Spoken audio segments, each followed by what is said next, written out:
Hi, Vicky. It's so lovely to see you. Thank you so much for joining us today on the East Coast Fashion Summit. Thank you for having me. I'm so happy to be talking to you today. We're so thrilled and so humbled that you were able to join us. It means a lot. Oh, it's my pleasure. Thank you. Let's start by you maybe trying to tell the people watching how you got into fashion and the road that led you to become the president of the Canadian Arts and Fashions Awards. Yeah, I think, more of an unconventional road probably. I did start out in fashion out of university and college, working as a sales agent for different lines. So I did get a bit of a taste of more like the business side of fashion, how brands work and how buyers buy and all of that exciting stuff. But then my career took a bit of a different course. I worked in the music industry for a while for Universal Music, and that was a lot of fun. And I worked in kind of the marketing areas, marketing departments. And then after that, I had my kids and took a bit of a break, but then actually went back to work and worked at Sick Kids. So, so I worked for their foundation for a number of years, an incredible place with incredible people, and really learned a lot about the charity world and the not-for-profit sector. And then found my way back to fashion. So it was a bit of a full circle, but CAFA was really born out of looking around and talking to a lot of creative people in the fashion industry, and looking at why there wasn't like a big recognition event like there was Junos for music and the Screen Awards for film and TV.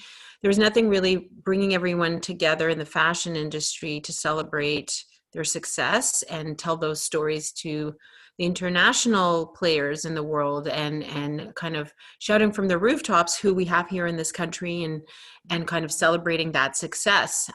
So the event of the awards was born. And we were very fortunate. It was a great success, and we had a lot of great people attend. And every year since then, we've kind of grown on that, and it's become this, the national recognized industry awards. And it recognizes not only obviously designers, but the models, the photographers, the stylists, the makeup and hair artists, the business leaders, everyone kind of who touches fashion in amazing ways, but are Canadian. It takes so many people to run this industry, doesn't it? It's nice that you guys also recognize the people that everyone doesn't see or realize that is 100%.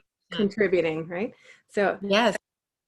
when people speak about the fashion industry, they often say that we're unkind or inaccessible, but I don't find that to be the case at all. I actually find everyone I've had to deal with has been incredibly kind and caring, like yourself. And I was just wondering, like, where do you think we've gotten this bad rap, and how can we get rid of it? I think I agree with you. I mean, I've considered myself so fortunate to be working in this industry because I've met just unbelievable people who are not only so creative and kind of are visionaries in their respective fields, but really like warm and people who really want to help each other and be part of this larger community, and support one another. I don't know. I think maybe globally, when you think of fashion and designers, there may be a bit of a like elitist or a kind of snobby reputation because people's perceptions of what fashion is. Like, fashion doesn't have to only be high fashion or couture, or I mean, there's a lot of amazing fantasy that we all see on the runways when it's all those big shows and the productions and kind of who's sitting in the front row. But fashion also belongs to people, and it's an expression of who you are as an individual. Every day we wake up, we put clothes on, we make a choice, of what we want to look like, and fashion is a reflection of our personalities. So I think really fashion can be so many things to so many different people, and it doesn't have to have that bad rap. And I think it's actually nowadays especially a lot more accessible, to all different types of people at all different types of price points. You can be fashionable and not necessarily wear the latest, biggest, most expensive brands, but still have style and fashion in your life. Right. I agree. Thank Yeah. you. What drives you? I know you do a lot. You have a lot of hats and plus a mom, and you're just a busy woman. So what drives you to keep pushing and keep creating this great space for Canadian designers? And we appreciate you very much. Oh, you know what? Honestly, it is the people. I'll come back to that because when I meet people like yourself, and especially from all over the country, it's the personalities and the people. Like people who work in the industry are hard workers. It's such a competitive industry. Um, it's not just for fame and fortune, because so many don't get there. But you meet people that, season after season are putting out these collections, or models who traveling around the world. Like, it is work, and you've got to love what you do. And I find people in this industry are super passionate about who they are and what they're creating. And what drives me is their passion. I'm so proud of who's in this country and what we contribute to the global landscape in fashion, in all its forms. And I want everyone to know about it. I want everyone to recognize, what talent's coming out of this country, and celebrate it and create opportunities for not only that recognition, but business opportunities. I mean, since we started the awards, fast forward now, we're going into our 8th year. We do a lot more than that. We have pop-ups, we have networking events, conferences, and it's all within the wearing the hat of supporting, but also amplifying all of the stories and creating business opportunities for our people. And so that's what drives me. So much sense, I can tell. You're such an empath. I feel it. Yeah. How has COVID, because I know it has, how has it changed your day to day? Oh, well, I think like everybody, I'm, working from home more, not traveling, to all the different parts of the country and beyond, and not being able to kind of have that as many in-person meetings. I'm a people person, so as great as Zoom is, and obviously it's very efficient and you can get through so much through the day, I still like, meeting a person face to face, and whether it's for a coffee or discussion. I miss that a lot, but obviously don't do that a lot now, like the in-person stuff. You kind of, I have kids, so for everyone who does have little ones to take care of, there was the whole homeschooling aspect, which, was a balancing act and continues to be. Like, I know for me, my kids have gone to school, but many have chosen to keep their kids at home. We're still chugging along with all of that, right? And worrying about the health and safety of everyone at the same time. So every day, I talk to a lot of people, and everyone kind of is going through different experiences, but also similar experiences. And I think there's been change for everyone in any industry, and it's just really important to be there for one another in whatever capacity, whether it's just a check-in and for an emotional check-in, for mental health, well-being, to business support, just to say, because it's very easy to feel a bit alone right now, because you're not seeing so many people, or traveling, or you've had to restructure your business or pivot your business, or think about how you're gonna make money and survive the next little while. It's more than ever, it's so important to come together as a community and be there for one another. Absolutely. Okay, so you've been in this industry for a long time. How would someone with all of your extensive knowledge define fashion? That's a good question. Again, I think, fashion can be so many things, right? Fashion is a personal reflection of style, but it's also aspirational. We see what's in the magazines and what's coming down. It's a lot of it is beauty and art and creativity, and an element of dreaming and wanting, right? And working hard towards something that maybe, you have your eye on. So I mean, fashion is a beautiful thing. It's tied to so many emotions. It elicits an emotional reaction many times, right? So I think it's all of those things. And I think depending on who you are, you see it in a different way as well, right? Like when, depending on your perspective and how how you wear your style and your fashion. But I think it's a beautiful thing that is around us all the time, and it's constantly reinventing itself. Oh yeah, it's fun. That's for sure. And fashion is fun. Yes, let's not forget that. Sometimes there is a bit of seriousness, and I understand why, but it should also just be fun. People should have fun with fashion. And why? And what is your favorite part of being in the fashion industry? I think you touched on this. It's the people, right? It's the people and just the creativity, and I so respect the creativity and the process, and kind of when you obviously everyone's different, from a person who makes jewelry to someone who makes dresses to someone who makes incredible hat design. Like, everyone's kind of creative process is so unique and special, and how they work with fabric. And I just respect that process so much. And it's actually a pleasure to see what people can create. It's incredible. It must be a fun journey. You've talked to so many different types of designers. So yeah, you would Yeah. know every kind of designer there is. Yeah, no, that's I enjoy that so much. That's one of the best parts of my job. How do you feel that working in fashion industry today is different from when maybe you first started out?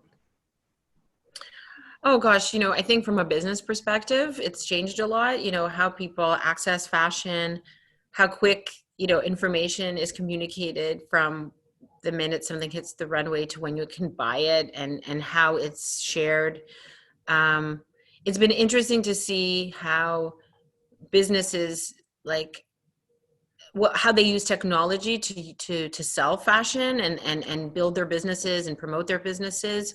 I mean, I think with COVID, that's even pivoted even more, because more people have had to invest in some of those tools, and whether it's perfecting their website or their e-com platforms, to um, ordering through text. Like, there's been so many, and obviously shopping from social, and Instagram and stuff. So it's how we've pivoted from a business perspective. There's been incredible growth and opportunity, and like, you can buy anything from anywhere at any time right now, and learn about anyone at any time. So that kind of opening up, that globalization and opening up the world of fashion, has definitely evolved so much, and obviously will keep evolving. And as we'll see where we are with COVID, and how when things are going to be able to kind of come back in a different way.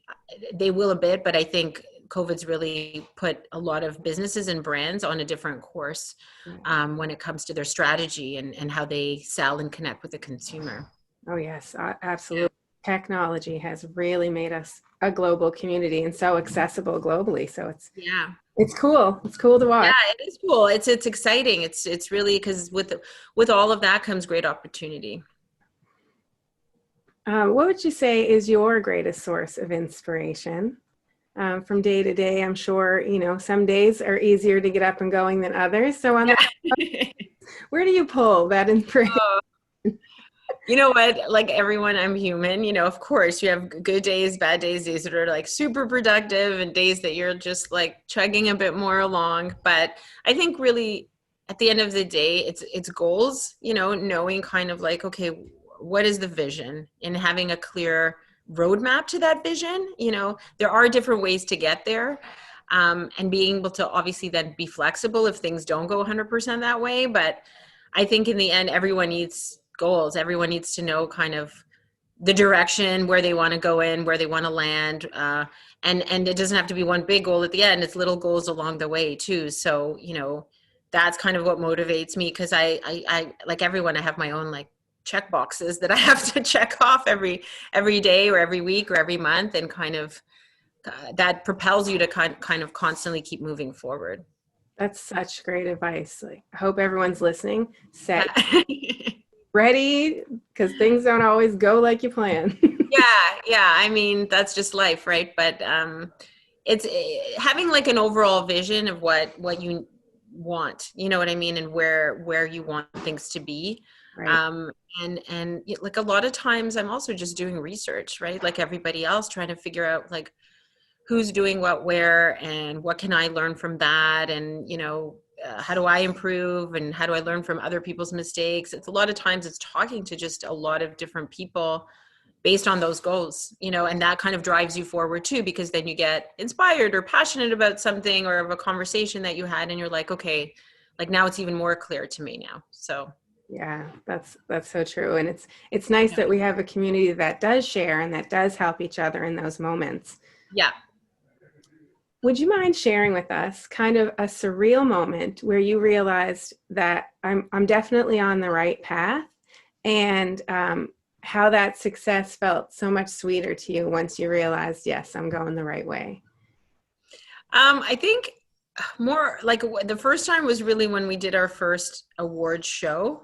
Um, you know, standing back, seeing everyone in the room, and people from all areas of the industry, from like the business side to the creative side to the media, and then watching the awards happen and getting, like, when we were honoring certain people and they would get up and say speeches.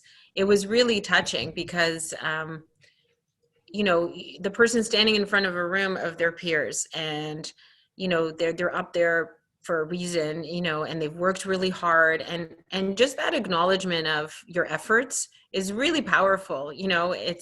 We're all trudging along every day, but when you can stop for a minute and take in kind of your success and all that hard work has amounted to, and get people to kind of recognize that with you at the same time, it's so emotional and powerful. And like when I see that emotion, it's the human aspect, right? Because everyone in this industry really cares about their work and wants to be successful and works really hard. And when I have those like moments, they're very like goosebump moments, because you're like, okay, like this is meaning something to people. This is bringing people together. Like when people also, and in all the subsequent years that we've had the awards, I still get those goosebumps every time that I hear those speeches, because it's also really special when we're united to be Canadians in this industry and what that means. And then again, it's within a specific industry that everyone's kind of recognizing each other. And it's really special too when you get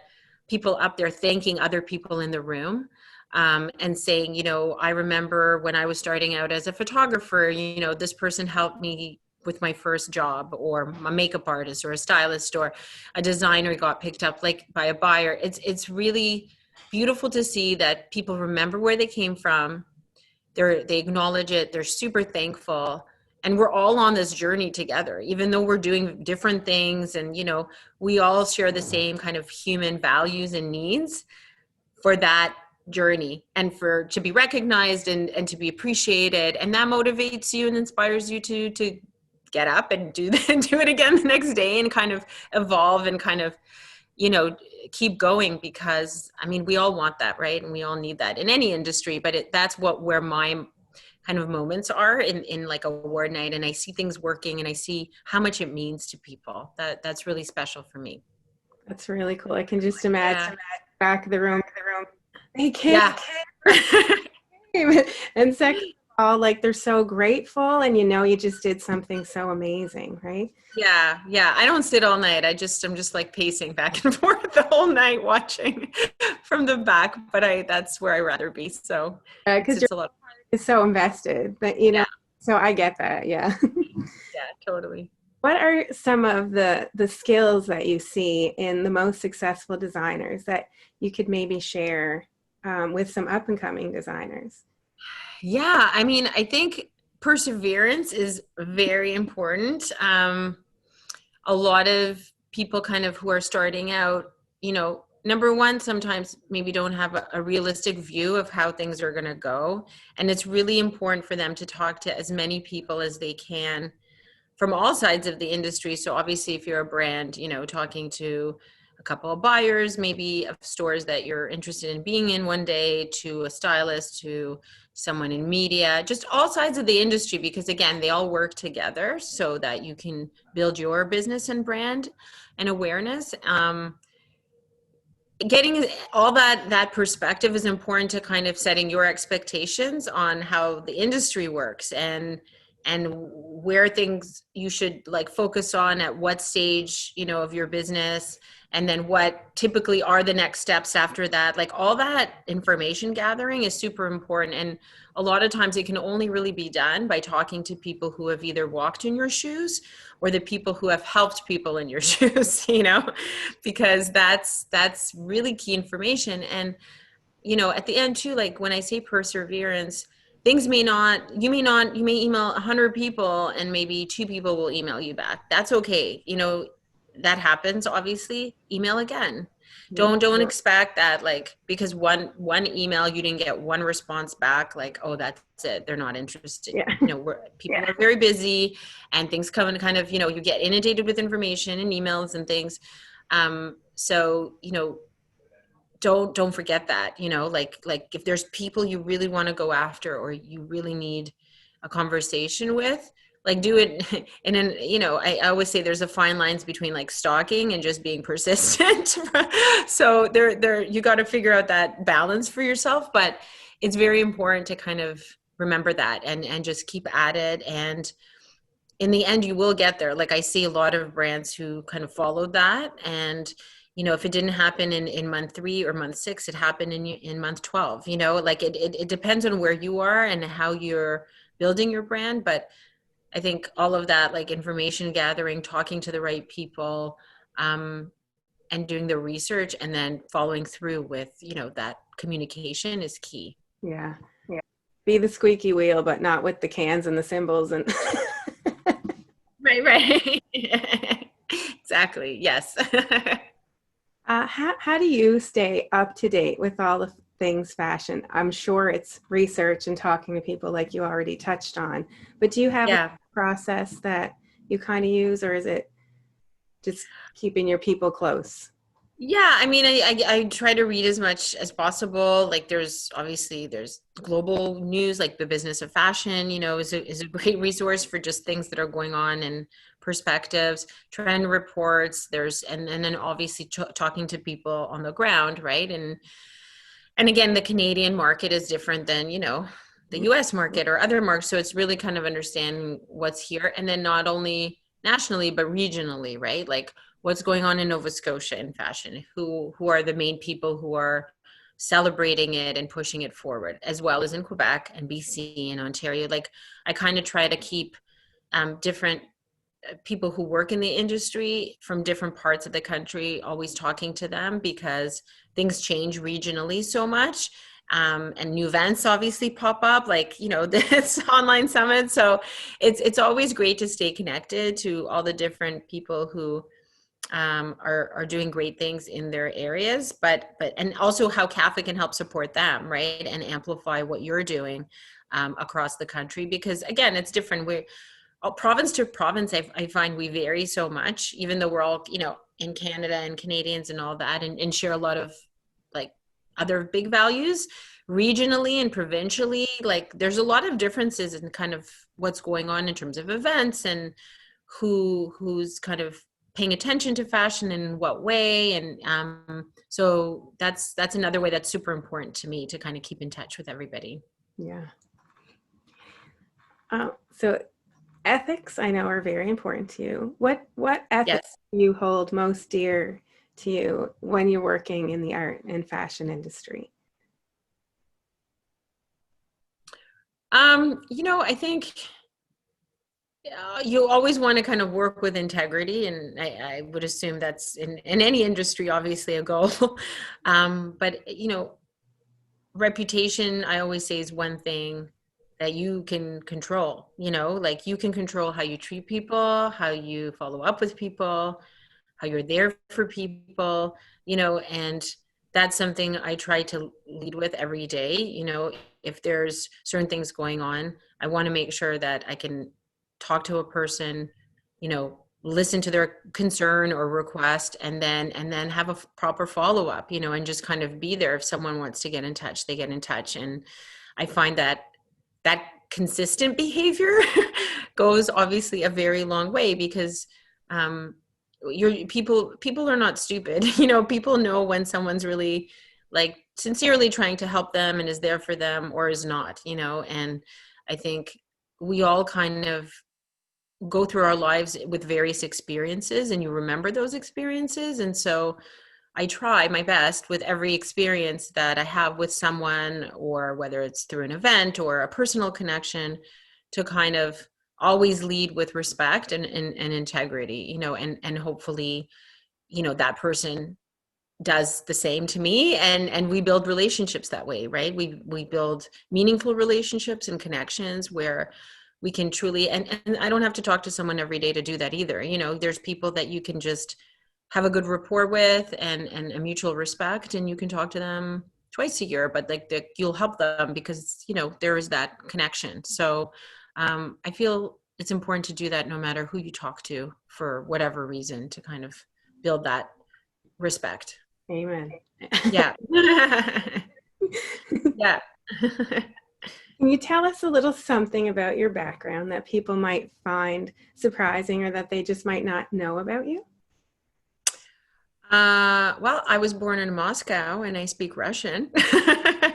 So I came here when I was 3. Oh, So grew up in Canada, but I do have that Eastern European background, which sometimes comes, if I need to translate something, that comes in handy. But food's really good. And but yeah, I don't know. I don't know if too many people know that that's my no, kind that's fantastic. of, yeah. I'm glad I asked that one. Yeah. What do you see for the future of art and fashion in the next, say, maybe 5 to 10 years? I know it's hard to predict right now, but do you have any ideas of where you think this industry might be going? It is really hard to predict right now. I think we're going to be moving forward in a direction, like I mentioned earlier, from a business perspective, even more kind of hyper connected, and with the expectations of like next day delivery and ease of use for everything, and contactless delivery and all of that. I think things will be going even in a bigger and more convenient, I guess, way, from how you shop to how you return to how you consume information. I think like there's no going back. Like we're only going to go forward in how that all works in our world. In terms of like creative aspects, I mean, sky's the limit. I find it's interesting to see how, things do cycle back, but with a twist. We've seen fashion kind of reinvent itself, and, whether it's fashion from the 80s or 90s come back, and, again, with a more modern twist. So I'm always like interested in how, from a creative perspective, people will reinvent certain things that even we've seen in our past. It also looking at how the consignment world has been evolving, and gently used things to rentals, the rental industry of, you know, and this is also comes back to like a question of economics, like if how much can people afford to spend on fashion, because that has a trickle down effect on how all of these other businesses evolve too, right? So I think we're going to keep pushing forward in all of these innovative and exciting ways. And I think also maybe there's been a lot of talk about this. It'll be interesting to see how the big houses, if they evolve into a different calendar, if fashion weeks evolve in a different way, and also like delivery dates when they hit certain stores, when the product hits the stores, if that's going to shift a little bit in terms of timing, just based on everything that's happened. And there's been a lot of conversation that this has just given a moment of pause to maybe rethink the old way of doing things. So that might kind of have a trickle down effect on how we all then shop and consume fashion. Yeah. Yeah. We'll see. I don't know. It'll be interesting to watch. I'm excited to find out. None of us know right now. We're all guessing at this. Now, this is something you have been described by so many people as the nicest person. Aw. Like, That's really nice. and why is kindness, community, and charity work so important to you? Because I don't know any other way. I don't know. Without sounding, I don't know, however that sounds. I think you go a lot further with kindness, as I, mentioned earlier, like the respect thing. Like people remember that, like your reputation, and how everyone remembers their experiences with someone, if it's a good one or a bad one. And I think kindness definitely takes you a lot further. And why wouldn't you be? I think everyone. It's always important to remember everyone has a job to do. Yeah.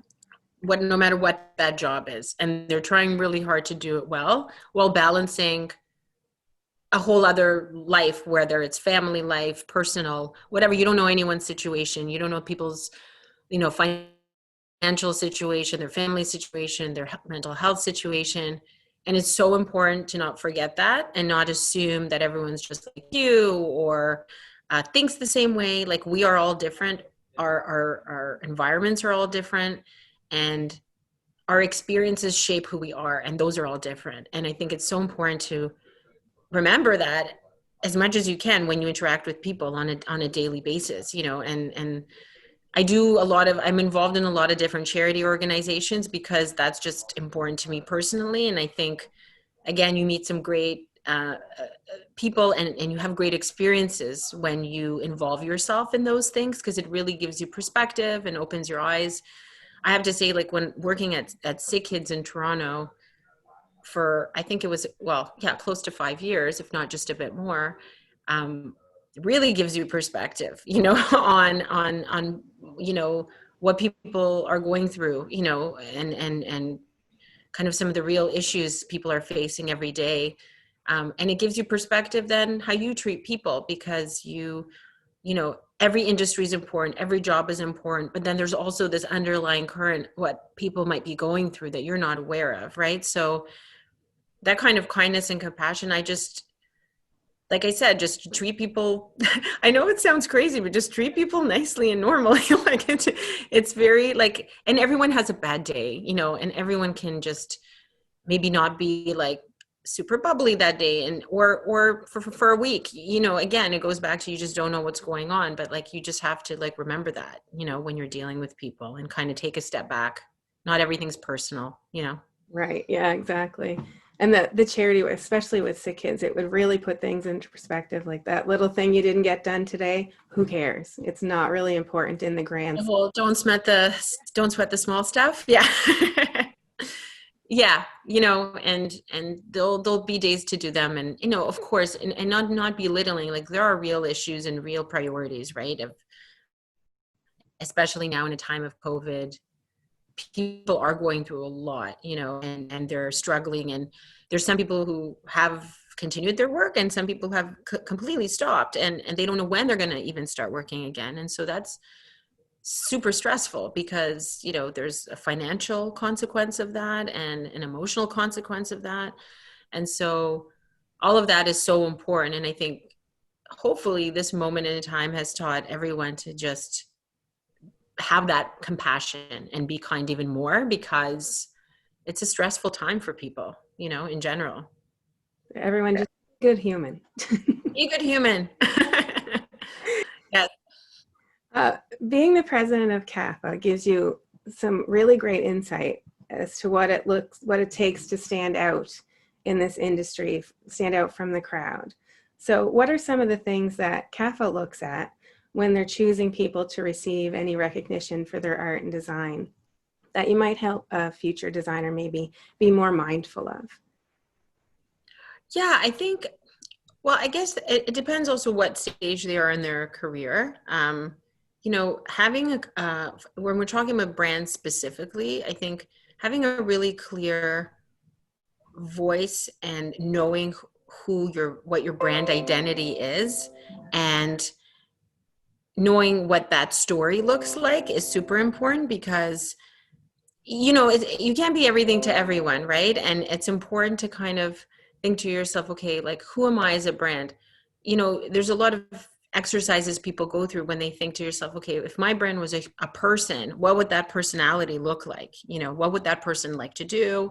What are their hobbies? What does their family look like? I know, and sometimes it sounds like a funny exercise, but it actually really works, because You have to be able to tell your brand story effectively and have other people connect to that brand story. So having like a really clear and concise vision of what that is, and that's not just in words, that's pictures, that's colors, that's everything really. So when someone says to you, like, tell me about your brand, you can knock it out of the park right away. And when that person talks to you, they can walk away knowing exactly what your brand is, what your aesthetic is, what you like. It's very clear and concise. And that also really helps when you're selling to buyers or, trying to pitch a piece on yourself, in the media. Like, there's got to be a story. And I think now more than ever, people are interested in that story. Maybe they didn't care, like they cared before, but now because so many people, it's all in that storytelling. So many people are paying attention to that. And with social media, with all of these, quick posts and, whether it's on Instagram or Snapchat or whatever, or stories, it's even harder sometimes because you have to articulate that in lesser characters or, like in one picture, and that's why going through the exercise of really knowing who you are as a brand is super important. And then of course, like, are you innovative? Are you doing something outside of the box? Are you kind of using your design in some kind of unique way? It all kind of comes together, in terms of what we kind of look at. And it's also in the presentation, for the award specifically in every category, it's open to everyone to submit. And, obviously they're going to need to submit like a lookbook or images or, obviously your biography and a few other things that we ask for, but all of that has to be done really, really tight. Like, no spelling mistakes in the decks. No, like your pictures have to not be blurry. Like little things like that are super important because they talk about what your level and attention to detail is. And if you don't have a strong attention to detail, then right away a person has like an impression, right? It's like a lot of times whether it's for an awards or anything, it's that, that first impression is true. You have that one chance to really put your best foot forward to get that person to pay attention to you a second time, right? And if that's all that like foundational stuff is not buttoned down, that's not good. Like really, I for every new designer, I can't stress enough, it's so important. Like, make sure if you're submitting anything to, whether it's our awards or, like I said, to a store or someone who's professional, make sure your presentation is professional. Right. That's amazing advice. Thank you for that. Everyone, yeah. That piece. That's great. Yeah. What would you say to someone who's just starting out and they just don't know where to start? What would you say would be the first thing they should do? If they're starting out as a designer, specifically as a brand, well, I think first, again, you got to know a little bit of who you are, right? As a brand and what your vision is. Then I would start really doing research to see, well, who else is like you? Are there similar brands in a similar price point, doing something that you either aspire to or relate to, that would be, like, imagine like if a store carried you, what brands are next to you? That's like an interesting kind of, because when we go shopping, to a big department store, they group things for a reason, right? So what brand do you picture next to you? At what price point are you? And then looking a little bit at those brands and researching them even a little bit about how they're doing things, because you need to know what's out there to know how you're going to be different and what would make a person choose you alongside that brand or over that brand even, right, when they're buying. So having that kind of competitive analysis is super important, because that's going to lay also the groundwork of your path. And also looking at like, well, how do those brands marketing themselves? Are they spending a lot of money on, social media marketing, or do they do a lot of trade shows? And sometimes if it's feasible, talking to those brands, and like if you're a jewelry brand as an example, or, and you make, not fine jewelry, but like that middle, costumey like jewelry, find your competitors, but certainly talk to people, who, also make necklaces and also make, or also make like other accessories, because that as an emerging brand, it's super important to see like, well, what trade shows do those people go to, or what do they invest in, and how have they managed? Because we all learn from each other, right? And some people, we all make mistakes and we learn from them.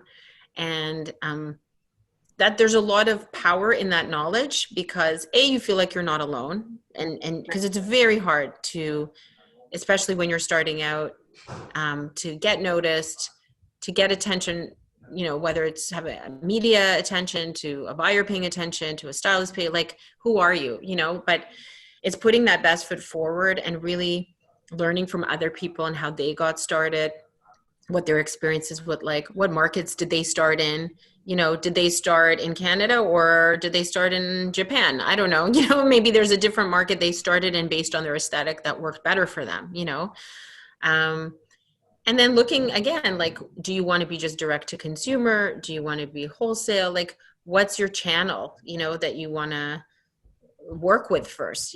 All of those, again, the problem is, and it's worldwide, is it's very hard for a designer to be creative, develop their line, and then also cover all of this business stuff.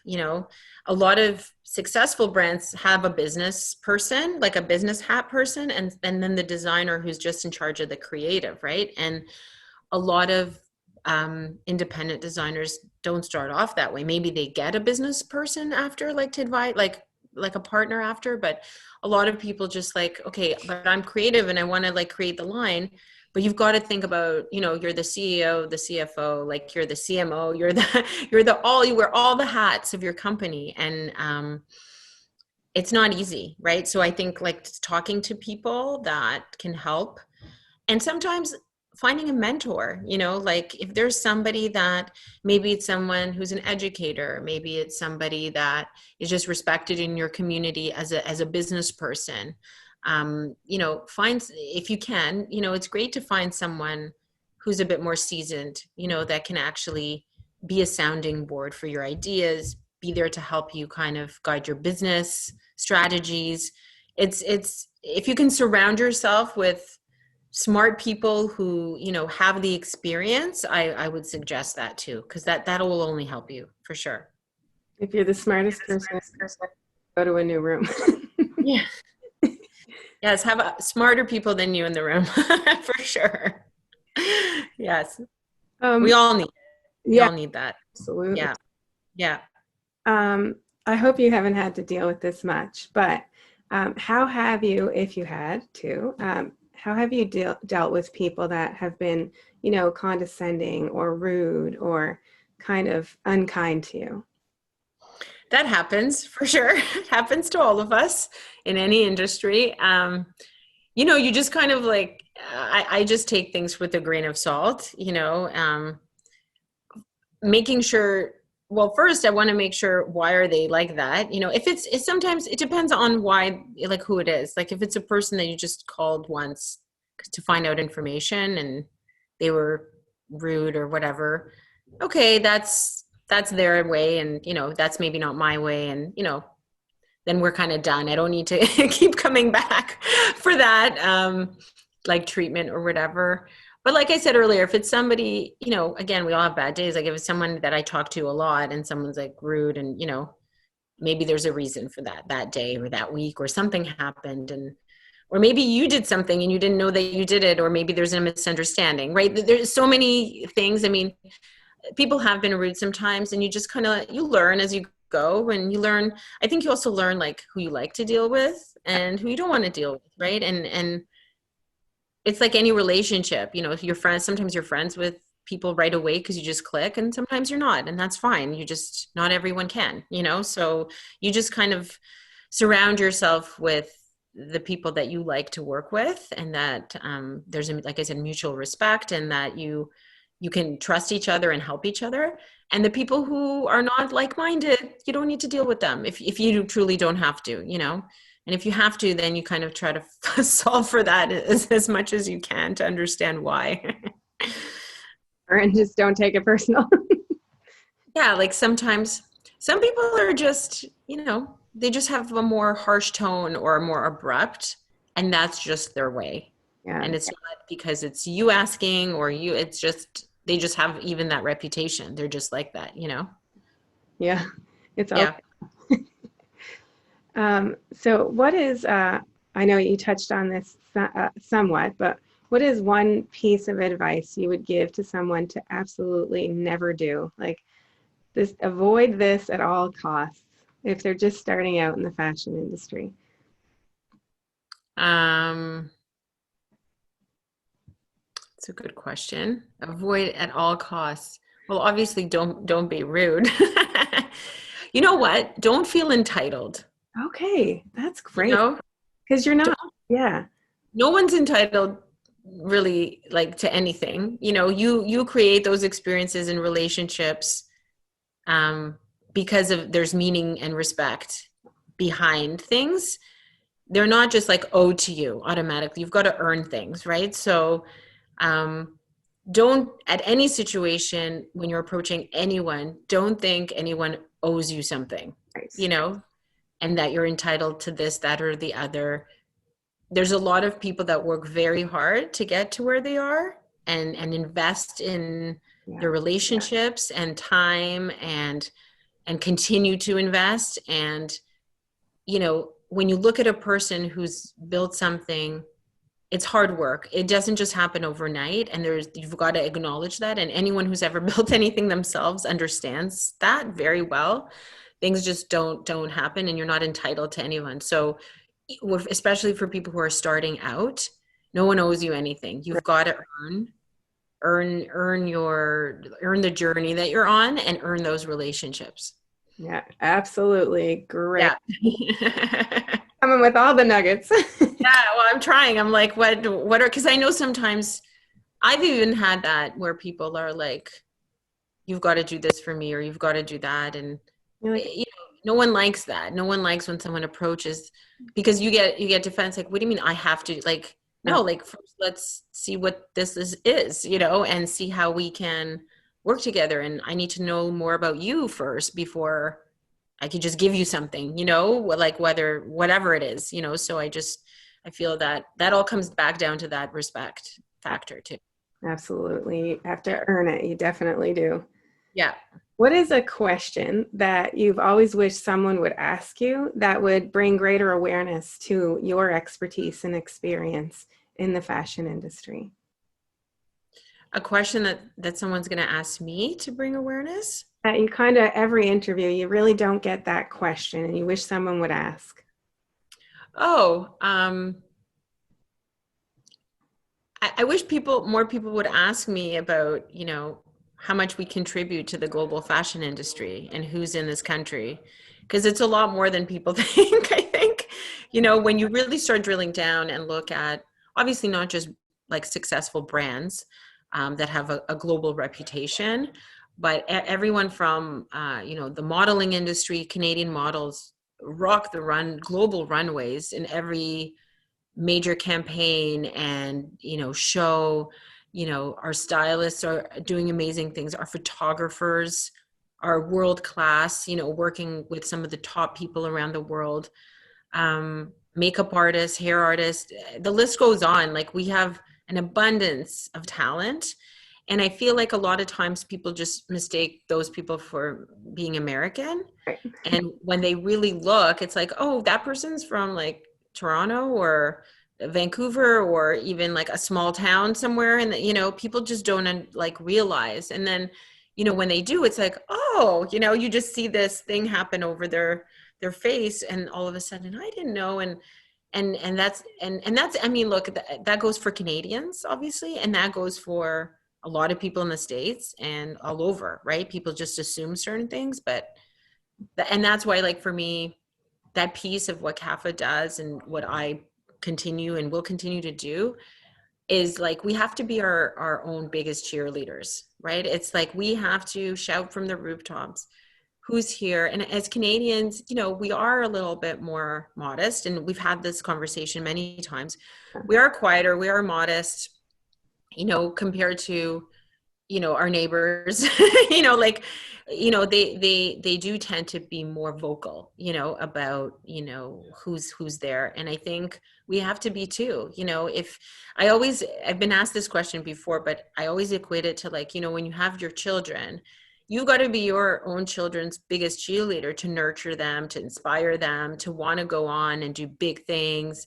And then to keep doing that, right? So that, like, there's success, right? And confidence and all of that. And that's what I feel like we need to do with our fashion industry, right? We need to do that so that all those people in it continue to do amazing work and have global success and feel nurtured. And it inspires, like, the next generation coming up the ranks, knowing that there are those cheerleaders in their corner. Then they feel supported, they feel like they want to do more, because there's people, like, lending it, like, you need that foundation and the support constantly, to build people up. So I feel like I wish more people took the time, or asked me, or asked their, fellow Canadian, at a dinner party, and have this discussion, like, who are the Canadian brands? Who are the Canadian creators, that are doing really well?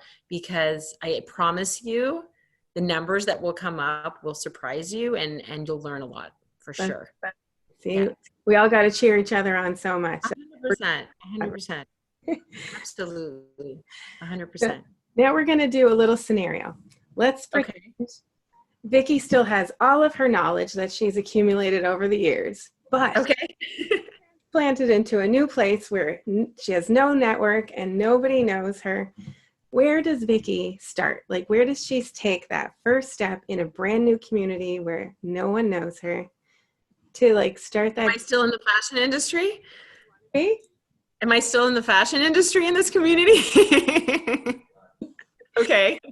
I'm picturing it. Yep.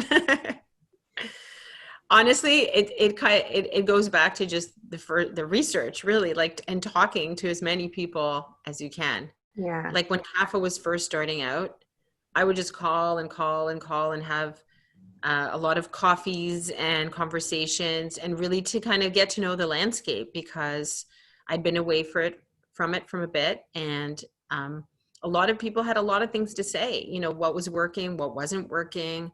Again, from coast to coast, it's super different. So that approach initially, and engaging people and involving people from the ground up, you'll get much better results than coming in and saying that you think what needs to be done. Because even though you think you may know, you may not know, and you don't know what you don't know. And talking to people not only shows them that you care enough to hear what they have to say and want their opinion, but it really gives you an important perspective on what's really happening, versus what you think is happening, or what you've just read is happening. Like, you need to talk to people. So I think that's what I would do. I would just kind of sit at Starbucks and make a lot of the coffee dates with people over and over again. Yeah. Oh my God, that's so great. Yeah, that's what I would do. If you ever see me doing that, you know what's happening at that point. Sure. Vicky, thank you so much. I want to have a special thank you to Vicky Milner of the Canadian Art and Fashion Awards for bringing so much knowledge and value to our viewers today. And I want to thank everyone that tuned in today. I hope they got a lot of value. I know I did. So thank you for joining us at the East Coast Fashion Summit, and I hope you have an amazing day.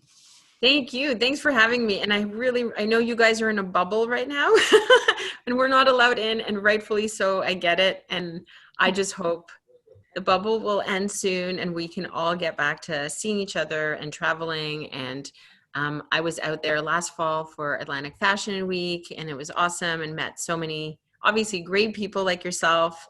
And and look forward to coming back. We had such a great time. It was so nice to visit. So hopefully see you next year. Yes. Thank you. Thanks for having me. Stay safe. Thanks, you too. Bye.